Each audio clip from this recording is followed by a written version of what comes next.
तो जब red light हो जाए तो आपको क्या संकेत मिलता है कि आप रुकिए, ठहरिए, 1 मिनट 2 मिनट कम से कम रुकिए। आपके ठहरने में ही भलाई है। यदि आप आगे बढ़ेंगे तो आगे खतरा है, आपका एक्सीडेंट हो सकता है। लेकिन कई बार लोग नहीं मानते और आगे बढ़ जाते। जय श्री राधे राधे बंधु। पंडित कनक बिहारी जी यूट्यूब चैनल पर आपका बहुत बहुत स्वागत है। आज हम चर्चा करने जा रहे हैं कि आजकल प्रचंड गर्मी का मौसम है। देख रहा हूं कि कुछ दिनों से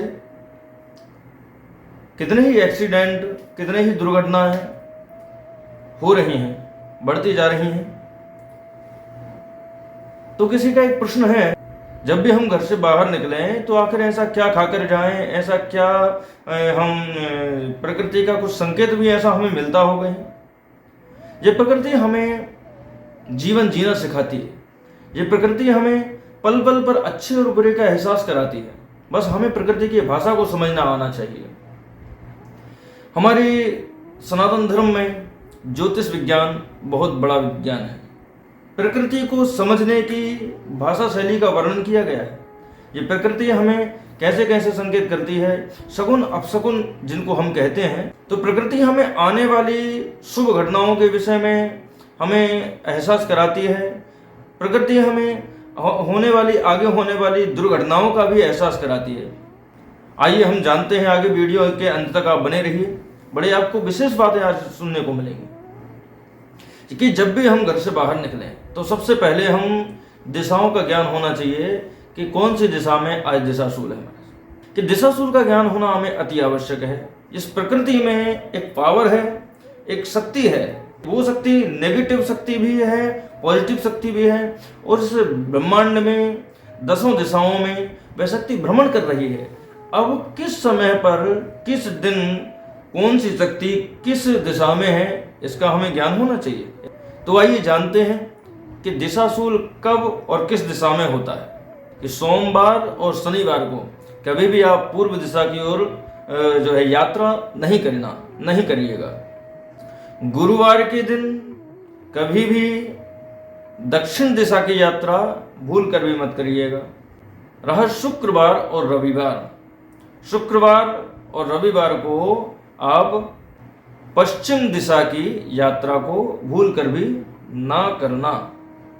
मंगलवार और बुधवार, मंगलवार और बुधवार को आप उत्तर दिशा की यात्रा को स्थगित ही कर दें तो भला है। तो ये तो हुआ दिशाओं का, 4 दिशाओं का दिशाशूल का ज्ञान। लेकिन यदि आपको उन्हीं दिशाओं में जाना है और लगा हुआ है दिशाशूल, तो आपको क्या खाकर निकलना चाहिए घर से। कई लोग कहते हैं दही खाकर निकलो, दही खाकर निकलो। चाहे जब दही का प्रयोग भी नहीं करना चाहिए। दही कब शुभ माना गया है उसका भी विधान है।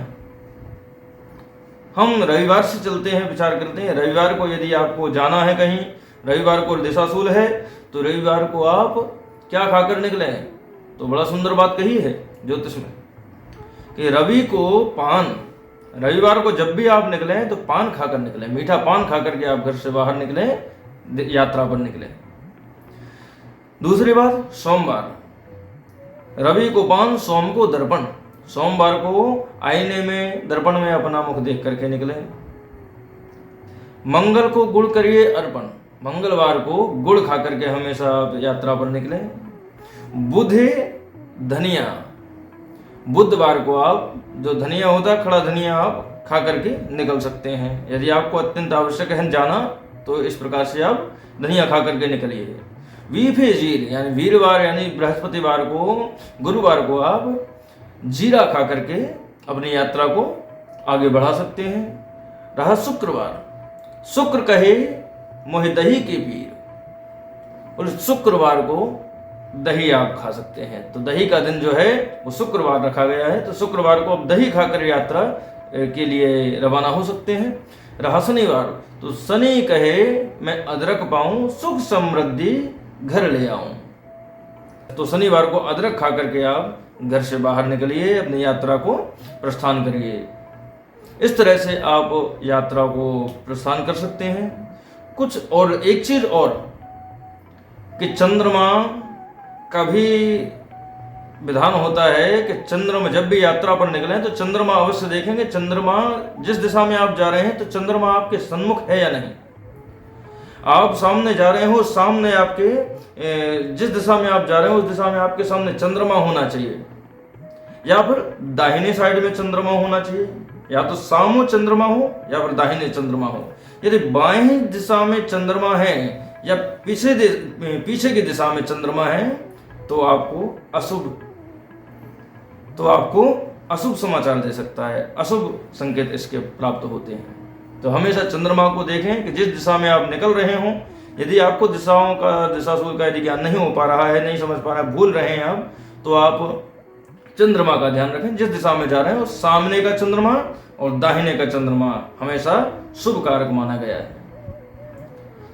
तीसरी बात कही गई है कि प्रकृति हमें सगुन अपशगुन के माध्यम से संकेत करती है कि कभी यदि बिल्ली रास्ता काट जाती है तो पुराने जमाने के लोग पहले टोकते थे कि यदि बिल्ली रास्ता काट जाए तो कभी भी यात्रा को आगे ना बढ़ें, यात्रा को स्थगित कर दें। या फिर कोई कुत्ते रोते हुए यदि यात्रा में चलते समय यदि सामने दिख जाए तो हमें यात्रा को रोक देना चाहिए। यदि यात्रा को आप निकल रहे हों और कई सारे झुंड के झुंड कौवे यदि घर पर आकर के बैठ जाएं तो आपको उस समय घर से बाहर नहीं निकलना चाहिए। मार्ग से यदि सियार रास्ता काट जाए तो भूल कर भी यात्रा आगे प्रस्थान ना करें। तो इस प्रकार के जो नियम हैं, यदि कोई खाली बर्तन लिए हुए, यदि कोई पनिहारिन सामने से आ रही हो, सामने से खाली बर्तन लिए हुए, तो इस प्रकार से आप यात्रा ना करें। और हाँ, भरे पात्र यदि आपको सामने से मिले तो आपको यात्रा अवश्य करना चाहिए, शुभ कारक होगी। यदि गाय अपने बछड़े को दूध पिलाती हुई मिल जाए तो अति शुभ कारक, अति शुभ कारक। और साथ ही कोई ब्राह्मण, कोई पुजारी, कोई संत यदि आपको यात्रा में मिल जाए, यदि किन्नर कोई यात्रा में मिल जाए तो आपको यह भी परम सुखकारी, परम शुभ कार्य आपकी यात्रा को बनाएगी। इस प्रकार से योग। अच्छा, इस विषय में थोड़ा सा संशय है। कुछ लोग कहते हैं कि ये तो अंधविश्वास है, ये बिल्ली रास्ता काट जाना और यात्रा को रोक देना ये अंधविश्वास है। तो भैया, आप यात्रा करते हैं तो आपने देखा होगा कि चौराहे पर रेड लाइट और ग्रीन लाइट लगी होती हैं। तो जब रेड लाइट हो जाए तो आपको क्या संकेत मिलता है कि आप रुकिए, ठहरिए, 1 मिनट 2 मिनट कम से कम रुकिए। आपके ठहरने में ही भलाई है। यदि आप आगे बढ़ेंगे तो आगे खतरा है, आपका एक्सीडेंट हो सकता है। लेकिन कई बार लोग नहीं मानते और आगे बढ़ जाते हैं। तो कभी कभी ऐसा योग बनता है कि आप धोखे से वैसे बाल बच जाएं, लेकिन है तो खतरा, है खतरा, आपको आगे बढ़ना नहीं चाहिए। हाँ, जब ग्रीन लाइट हो जाए तब आपको आगे बढ़ना चाहिए। तो ये आज के संकेत हैं। पूर्व काल में प्रकृति हमें संकेत करती थी और आज भी प्रकृति हमें संकेत करती है इन अपशगुन और शगुन के माध्यम से कि हमें यात्रा आगे बढ़ानी चाहिए या नहीं बढ़ानी चाहिए। यही हमारे green light and red light हैं। तो इन शगुन अपशगुनों को मानना आवश्यक है। इसलिए आजकल हो रहे एक्सीडेंट के माध्यम से हो रहे एक्सीडेंट, दुर्घटनाएं, इस प्रकार से देखते हुए मेरा मन हुआ कि मैं आपको इन चीज़ों का ज्ञान कराऊं। कई लोग जब मन किया तब निकल पड़े, जब मन किया तब निकल पड़े। हमेशा प्रकृति हमें संकेत करती है, तो प्रकृति की भाषा को समझें और स्वस्थ रहें, सुखी रहें, आनंदमय रहें, भक्तिमय रहें और ठाकुर जी की कृपा आप पर बरसती रहे हमेशा। जय जय श्री राधे राधे।